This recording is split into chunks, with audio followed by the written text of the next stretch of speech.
L'attente aura été longue de plusieurs semaines, voire de plusieurs mois, parce qu'en fait, on attendait au lendemain de l'avènement du 5e chef de l'État, Félix-Antoine Tshisekedi Tshilombo. On attendait donc le Premier ministre, chef du gouvernement. Il nous a donc fallu cette longue attente de quelques mois. Pourquoi? La réponse est toute simple. C'est parce que la nomination du Premier ministre est le résultat d'un long processus conformément à notre propre système électoral. Le Premier ministre doit être issu de la majorité et cette majorité, on la reconnaît à partir du nombre de députés. Or, après l'élection du 28 novembre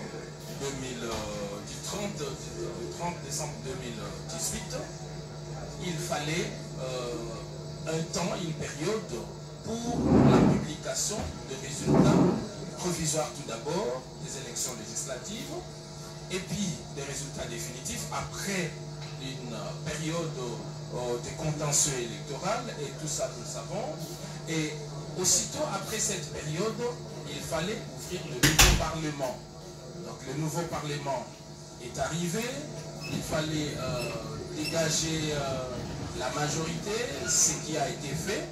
Et aussitôt que cette majorité a été identifiée au sein du FCC, les manœuvres politiques ont commencé, comme cela s'est fait partout ailleurs, et les concertations ont commencé et qui aboutissent aujourd'hui par ce Premier ministre. Donc nous le rappelons, il s'agit de l'ordre normal des choses. Il est vrai que la population était impatiente, tous étions impatients d'attendre, mais c'est notre système, cela se passe comme cela.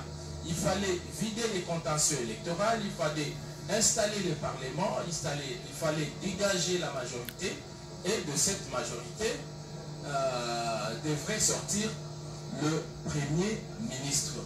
Donc c'est l'épilogue de tous ces processus. Et aujourd'hui, nous le saurons qui sera le Premier ministre, d'autant plus que celui qui était là, Bruno Chibalanzenze, a déposé sa démission. Il était 14h15 ici à la cité de l'Union africaine et le chef de l'État a aussitôt pris acte de cette démission. Le chef de l'État, toujours pragmatique, n'a pas voulu créer un long suspense.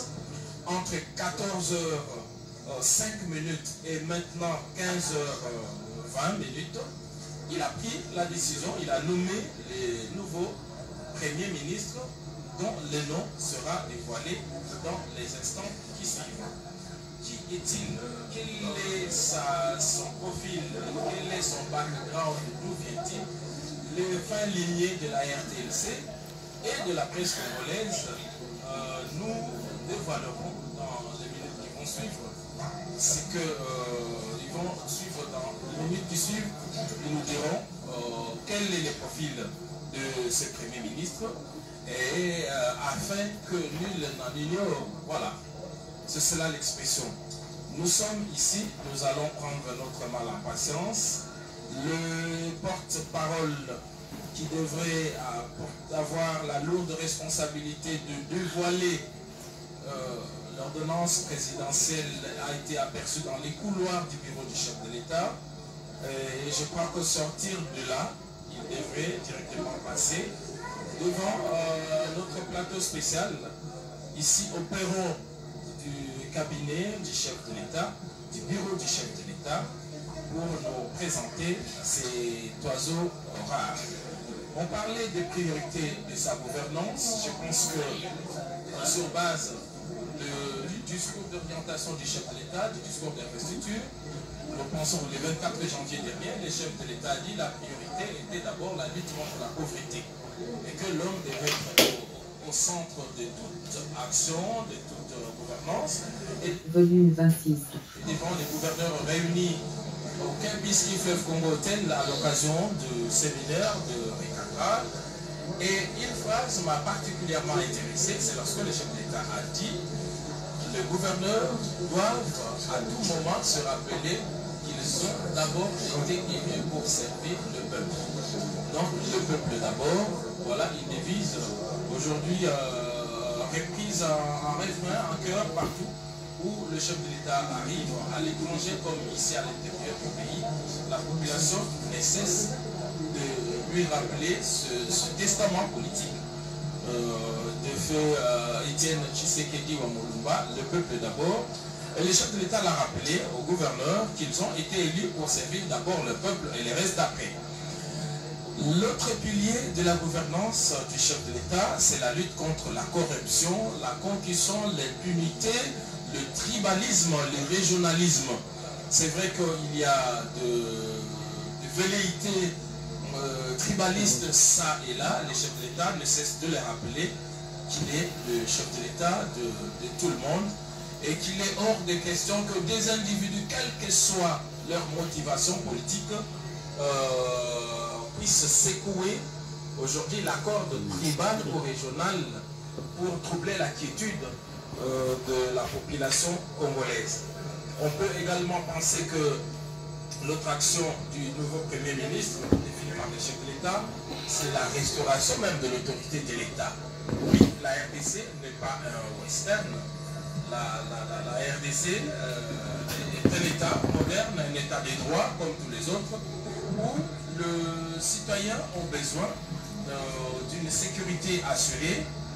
Comme on aime à le dire, la sécurité des biens et des personnes doit être garantie avec, bien sûr, l'égalité des droits devant la justice. L'autre pilier, l'autre action du gouvernement, c'est la justice distributive. Nous pensons que les choses vont très très vite. Je vois le directeur du protocole d'État, John Nyakeru, qui s'active. Nous pensons que dans les instants qui suivent, devant ces décors à l'écran, les porte-paroles devraient prendre place pour nous donner lecture de l'ordonnance présidentielle nommant le Premier ministre. Merci beaucoup, Giscard Koussema. Vous aviez bien dit et retracé les grandes lignes de la politique du chef de l'État, grandes lignes retracées au cours de son discours d'investiture.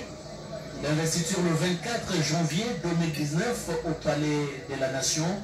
Le chef de l'État va rester constant vis-à-vis de ce programme qui met le peuple congolais au centre de tout. Et je retiens d'abord une phrase de la part du chef d'État quand il disait le prochain gouvernement sera le gouvernement esclave du peuple. C'est-à-dire qu'un gouvernement qui va tenir compte des aspirations du peuple et non un gouvernement qui va tenir compte des intérêts égoïstes. Toutes les actions menées seront prises en considération, mais à la seule condition que le peuple se retrouve dans toutes les actions menées par les gouvernements. Très chers téléspectateurs, nous rappelons que nous sommes ici à la Cité de l'Union africaine. Le bureau, les installations, le bureau du président de la République, c'est vraiment un véritable labyrinthe. Les messieurs que je vis passer n'a pas voulu utiliser la voie où se trouvent les gens qui sont devant vous sur le petit écran. Il est passé par derrière, il a pris un couloir, mais il avait à ses côtés un proche collaborateur du président de la République. Je présage que ça doit certainement être ce monsieur, parce qu'il est resté passé à côté de côte à côte avec les proches collaborateurs du président de la République. Ce n'est pas une chose facile, surtout en ce moment où on attend cet oiseau rare, ce Premier ministre que tout le monde attend. D'un moment à l'autre, le nom sera connu. Mais je doute fort que ce soit personne, quelqu'un d'autre que celui que je venais de voir passer devant moi et qui m'a plongé un regard rassurant avec un sourire suspendu aux lèvres, très bien habillé et détendu. J'ose croire que c'est cette personne. Moi, je la connais, hein, sincèrement, mais je vous laisse ce moment en suspense. Très chers téléspectateurs, vous les saurez, vous les connaîtrez d'un moment à l'autre avec l'intervention du porte-parole du président de la République. Je suis en train de demander à la réalisation si nos amis qui ont un plateau spécial au niveau de la cité à la cité du peuple, à la voix du peuple, s'ils sont prêts.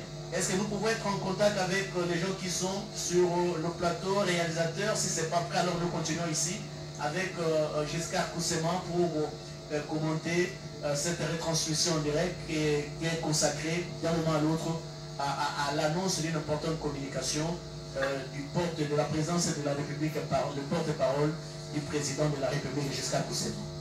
Je vois des smartphones en mouvement. J'imagine que tous ces web journalistes ont déjà leur texte prédéfini. Ils n'attendent que le dernier mot pour envoyer à la ville du monde le Premier ministre. Qui est-il? Un homme? Une femme? De quelle province est-il? Quelle étude a-t-il fait? Quel est son passé politique? Nous le saurons. Nous le saurons à travers nos fins lignées. Ils ne manqueront pas dans les instants qui suivront la publication de nous fournir toutes ces informations. Pour l'instant, ce qui nous intéresse, c'est de connaître son nom et là, nous allons vous retracer son parcours politique. Le plus important aussi, c'est la mission constitutionnelle lui assignée par le texte, mais aussi la mission politique que va lui confier le chef de l'État. Et cette mission, elle est simple, c'est traduire dans les faits la politique du gouvernement. Cette politique, les chefs de l'État, nous ne cesserons de le rappeler, et ça résume simplement par la lutte contre la pauvreté. Tout ou presque est à reconstruire dans ces pays, mais l'homme doit être au centre de toute action. Je pense qu'il faut commencer d'abord par régler la question du ventre, que les Congolais aient au moins accès à ce qu'on appelle les besoins sociaux de base. Il est donc anormal qu'aujourd'hui, des États présentés qui appelaient à une coopération internationale, des États comme l'Éthiopie, sont sortis de ce qui est de la pauvreté. Aujourd'hui, l'Éthiopie est un modèle du développement africain. Il y a quelques instants, tous ceux qui avaient une taille, mettez-moi l'expression, une taille économique, étaient qualifiés d'Éthiopiens. Et j'en connais beaucoup à travers la ville, des personnes à la morphologie svelte qui sont considérés comme des Éthiopiens parce qu'il y a quelques instants, l'Éthiopie symbolisait la faim. Mais aujourd'hui, l'Éthiopie, c'est un pays émergent, c'est le modèle même du miracle africain et c'est un pays qui est en perpétuel développement. C'est arrivé dans le capital Addis Abeba, vous serez impressionné par la voirie, les sauts de mouton chez eux fait partie du décor habituel. À chaque coin, les hôtels sont un peu partout. Et donc, il est possible que la République démocratique du Congo sorte aussi de cette bourbier de la pauvreté. Voilà pourquoi le président de la République a placé parmi les actions prioritaires la lutte contre la pauvreté. Un pays aussi riche, scandaleusement riche, on le dit, à travers le monde, mais avec une population l'une des plus pauvres au monde. Ces contrastes-là devraient changer, les lignes devraient bouger, donc tout devrait commencer par l'homme. C'est vrai que la pauvreté, la lutte contre la pauvreté, c'est la priorité, mais aussi la restauration de l'autorité de l'État. On ne peut pas aujourd'hui comprendre qu'un pays comme le nôtre soit l'Eldorado de tous les groupes armés, de tous les hors-la-loi, chacun contrôlant une portion de terre comme si l'État n'existait pas. Donc aujourd'hui, l'une des missions du Premier ministre, à travers l'orientation sur l'impulsion du chef de l'État, Félix-Antoine Tshisekedi Tshilombo, c'est de restaurer l'autorité de l'État et que l'État joue ce prérogative régalienne, comme on aime à le dire. Et on verra, cela est possible en tout cas, parce qu'on a vu des États sortir de cet état d'extrême pauvreté et devenir des modèles de développement. J'ai cité l'Éthiopie, mais on peut également citer d'autres pays, même parmi nos voisins aujourd'hui. Et donc voilà un peu. Donc l'attente aura été longue de plusieurs mois, de plusieurs jours, de plusieurs semaines et de plusieurs heures depuis le matin. Mais là, c'est l'épilogue. La question du Premier ministre sera vidée cet après-midi. Et dans les jours qui suivent, selon les indiscrétions de couloir, dans les jours qui suivent, le type gouvernemental sera également rendu public. Donc nous pouvons garantir à la population congolaise que l'attente sera moins longue en ce qui concerne la formation du gouvernement. Le Premier ministre est nommé aujourd'hui, mais en tout cas, nous pensons que au courant de la semaine, on devrait connaître également toute l'équipe gouvernementale, les premiers collaborateurs du chef de l'État, l'exécutif national, ceux qui devraient conduire la politique générale de la gouvernance, Félix Antoine Tshisekedi Tshilombo. Bien, merci Giscard Koussema. Il y a un plateau spécial au niveau de la cité de la Voix du Peuple. La réalisation, si vous nous le permettez, est-ce que Mouyal Mangal, Bobette Yenga, Cédric Kenina et les autres, est-ce que vous avez une question de précision à demander? Sinon, nous poursuivons ici. Vous y êtes, Bobette? Bobette Yenga. Mesdames, Messieurs, bonjour, bienvenue à ce plateau spécial sur la Radio-Télévision Nationale.